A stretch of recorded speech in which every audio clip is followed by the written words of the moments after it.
লীগ নিষিদ্ধ করে দিন। যারা আমার মায়ের বুক খালি করবে তারা এদেশের শিক্ষাঙ্গনগুলোকে কসাইখানায় পরিণত করবে। আমার মায়ের সন্তানেরা পড়তে গিয়ে লাশ হয়ে মায়ের করে ফিরে আসবে, এমন ছাত্র রাজনীতি আমরা দেখতে চাই না।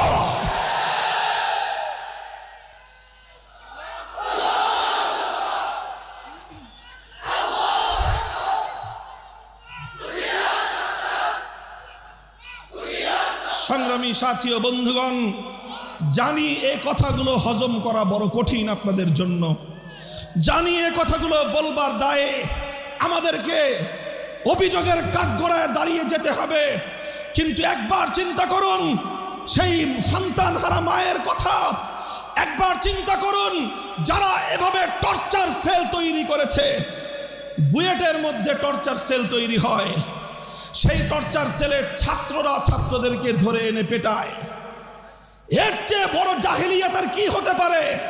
Abu Jahl, Abu Lahab, Utba, সাইবারা টর্চার সেল তৈরি করেনি, ওরা প্রকাশ্যে পেটাতো। আর আজ স্বাধীন বাংলার মানবিক এই বাংলায় এই সকল দৃশ্য আমাদেরকে বুয়েটে দেখতে হয়, যেখানে মেধার বিকাশ ঘটে। দেশের সেরা মেধাবীরা যে শিক্ষা প্রতিষ্ঠানে পড়ে, সেখানকার অবস্থা যদি এই হয়, তাহলে ঢাকা বিশ্ববিদ্যালয়, জাহাঙ্গীরনগর, তারপরে চট্টগ্রাম, রাজশাহী, খুলনা সহ সারা দেশের বিশ্ববিদ্যালয়গুলোর অবস্থা আরো কতটা ভয়াবহ, এখান থেকে তার কিঞ্চিত পরিমাণ অনুমান করা যায়। আজকে বলা হচ্ছে আবরার ফাহাদ শিবির করত। কি অপরাধ আবরার ফাহাদের? কি পেয়েছো তোমরা শিবিরের? আবরার ফাহাদকে নিয়মিত নামাজ পড়তে দেখা গিয়েছে। আবরার ফাহাদ বাংলাদেশের স্বার্থ রক্ষা করে, বাংলাদেশের স্বার্থ জলাঞ্জলি দিয়ে, ভারতের স্বার্থকে রক্ষা করে জাতীয়ভাবে যেই চুক্তিগুলো স্বাক্ষর করা হয়েছে, একজন সচেতন ছাত্র হিসেবে দেশের অধিকারের পক্ষে বলিষ্ঠ হাতে সে কলাম লিখেছে। সামাজিক যোগাযোগ মাধ্যম তার হাতে ছিল, সে তার সামর্থ্যের আলোকে তার স্বাধীন মতামত ব্যক্ত করেছে। যদি স্বাধীন মতামত ব্যক্ত করার কারণে অপরাধী সাব্যস্ত হতে হয়, তাহলে তো এই বাংলার স্বাধীন মাটিতে সর্বপ্রথম মরহুম আব্দুল হামিদ খান ভাসানী ফারাক্কাবাদের বিরুদ্ধে লং মার্চ করেছিলেন। শাইখুল হাদিস বাবরি মসজিদ শহীদের বিরুদ্ধে লং মার্চ করেছিলেন। আজ আবরার ফাহাদ সে যা করেছে, আব্দুল হামিদ খান ভাসানী বেঁচে থাকলে এর চেয়ে বেশি কিছুই করতেন।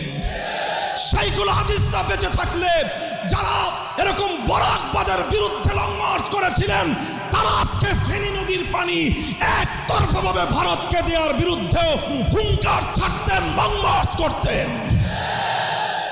আজ আমাদের সে সকল মরহুম জাতীয় নেতৃবৃন্দ নেই।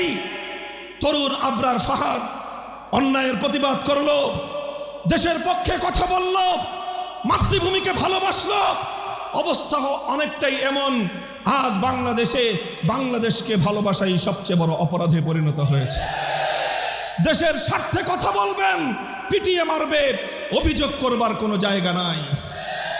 সংগ্রামী সাথী ও বন্ধুগণ, আমার কথা হলো এভাবেই অন্যায়, অবিচার, জুলুম, শোষণ, দুর্নীতি, জনগণের সম্পদ লুণ্ঠন, ফিরিস্তি কয়টার দিব? কয়টার কথা বলবো? তানহামা, দাগ দাগ, সুদ, পুম্বা, কুজা কুজা, নেহাদ, সারা শরীর ক্ষত বিক্ষত, মলম আর পট্টি আমি কয়খানে লাগাবো? এভাবেই চলবে। মুসলমানদের জনপদ, মুসলমানদের দেশ যতদিন পর্যন্ত কোরআন সুন্নাহ খেলাফতে রাশেদের শাসনের দিকে ফিরে না যাবে, গণতন্ত্র দিয়ে মুক্তি আসবে না, সমাজতন্ত্র দিয়ে জনগণের অধিকার প্রতিষ্ঠা হবে না, কোন তন্ত্রমন্ত্র জাতির মুক্তি আনতে পারবে না।